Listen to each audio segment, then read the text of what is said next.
खुदावंद यीशु मसीह के खूबसूरत और जलाली नाम में तमाम देखने और सुनने वालों को पास्टर नईम तुमर की तरफ से सलाम पहुंचे। मसीह यीशु में मेरे अजीज बहनों, भाइयों, बुजुर्गों, बच्चों, पिछली वीडियो में हमने रहम करने की खिदमती निमत पर बात की थी। आज हम पुरकशिश शख्सियत बनाने के पहले असूल पर बात करेंगे। इससे पेशतर कि हम पुरकशिश शख्सियत बनाने के पहले असूल पर बात करें, आप अगर हमारे चैनल पर नए हैं और आप बाइबल मुकद्दस और जनरल नॉलेज के दिलचस्प बाबरकत टॉपिक पर मुख्तसर वक़्त अल्फाज में सुनना, सीखना, जानना चाहते हैं तो सबसे पहले हमारे चैनल को सब्सक्राइब कर लें, बेल आइकन को ज़रूर प्रेस करें ताकि आने वाली वीडियो की अपडेट आपको मिलती रहे। और मेरा ईमान है चैनल को सब्सक्राइब करना आपके लिए बरकत का, खुशी का, इल्म में तरक्की का और सोच में तब्दीली का बायस होगा। आए पुरकशिश शख्सियत बनाने के पहले असूल पर बात करते हैं। और याद रहे जी, पुरकशिश शख्सियत बनाने का जो पहला असूल है वो है अपने आप का खैरखा होना या आप अपने आप का खैरखा बनना। इसकी वजाहत के लिए हम करंथियों के नाम पौलुस रसूल का पहला खत और उसका तीसरा बाब और उसकी आयत नंबर 16 और आयत नंबर 17 अपनी रहनुमाई के लिए तिलावत करते हैं। कलाम खुदा में लिखा है, क्या तुम नहीं जानते कि तुम खुदा का मकदस हो और खुदा का रूह तुम में बसा हुआ है।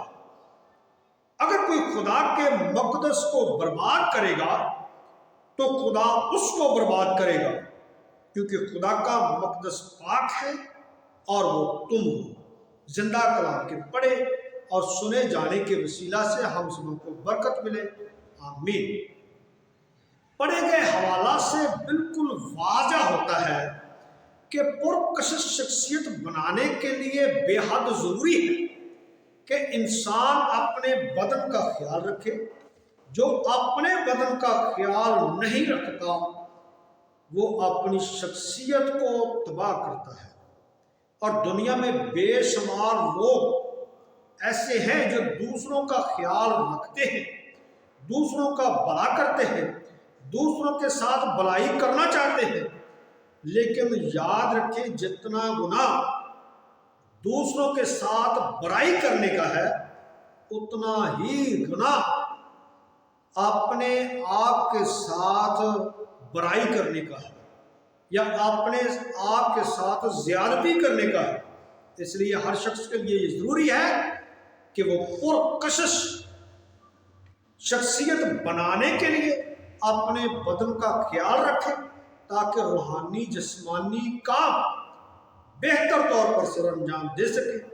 मगर अफसोस के साथ कहना पड़ता है कि हम इस बात का तो ख्याल रखते हैं कि हमारा खर्चा बहुत कम हो और हमारी आमदन बहुत ज्यादा हो, 10 लगाएं और 20 कमाएं, मगर अपनी सेहत का बिल्कुल ख्याल नहीं रखते, अपनी सेहत की बिल्कुल फिक्र नहीं करते, अपने जिस्मानी अज़ा का बिल्कुल ख्याल नहीं रखते और ना ही इस बात का ख्याल रखते हैं कि हम में कितनी नई ताकत है, कितनी कुव्वत है, हम में कितना खून है, पिछले साल हम में कितनी ताकत थी, कितनी कुव्वत थी, हमारा कितना खून था हमारे अंदर, हमारी जो सांसें हैं उसकी रफ्तार जो है वो किस तौर से चल रही है।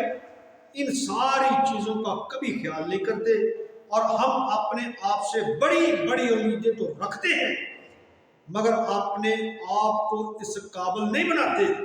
अक्सर लोग या तो सारा दिन काम काम काम काम करते रहते हैं या फिर लेटे लेटे लेटे रहते हैं। दूसरे लफ्जों में या फिर काम काम या फिर आराम आराम। लेकिन ये दोनों हालतें इंसान की पुरकशिश शख्सियत के लिए इंतहाई बुरी हैं, नुकसानदेह हैं।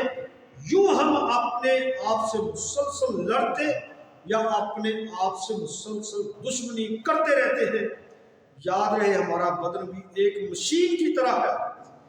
جس طرح ایک مشین کو اگر مناسب وقت پر اس کی دیکھ بھال نہ کی جائے، اس میں تیل نہ ڈالا جائے، اسے وہ درست طور سے وہ کام نہیں کرتی. جب تک اس کے پرزوں سمیت اس کی حفاظت نہ کی جائے، اس میں وقت پر تیل نہ ڈالا جائے، اگر ایسا نہ کیا جائے تو نتیجے میں مشین پرزوں سمیت خراب ہو جائے گی. یہی حال ہمارے بدن کا ہے. اکثر لوگ اپنے بدن سے مختلف طریقوں سے زیادتی کرتے رہتے ہیں، اپنے جسم کے سسٹم کو خراب کرتے رہتے ہیں. مثلا کبھی کبھی اتنا کھاتے ہیں کہ دیر تک بھوک نہیں لگتی، کبھی کبھی بالکل نہیں کھاتے. اس سے بھی معدے کا سسٹم خراب ہو جاتا ہے، جسم کمزور ہوتے ہوتے بیمار ہو جاتا ہے، بالآخر موت کے منہ میں چلا جاتا ہے. بعض سب کچھ ہوتے ہوئے بھی اتنے کنجوس ہوتے ہیں کہ اچھا کھانا تک نہیں کھاتے. اگر بیمار ہو جائیں تو کسی اچھے ڈاکٹر کے پاس نہیں جاتے کہ ہمارے پیسے زیادہ لگیں گے. لہذا پرکشش شخصیت بنانے کے لیے اپنی بری عادات کو چھوڑ کر سوچ سمجھ سے کام کریں اور اپنے بدن کا، اپنی صحت کا خیال رکھیں تاکہ آپ روحانی جسمانی طور پر صحت مند رہیں اور تندرست رہیں، اور آپ کی صحت اور آپ کی تندرستی جو ہے وہ قائم اور دائم رہے. اگلی ویڈیو میں ہم پرکشش شخصیت بنانے کے دوسرے اصول پر بات کریں گے. تب تک کے لیے آپ سے اجازت چاہیں گے. خدا آپ کو برکت دے. آمین.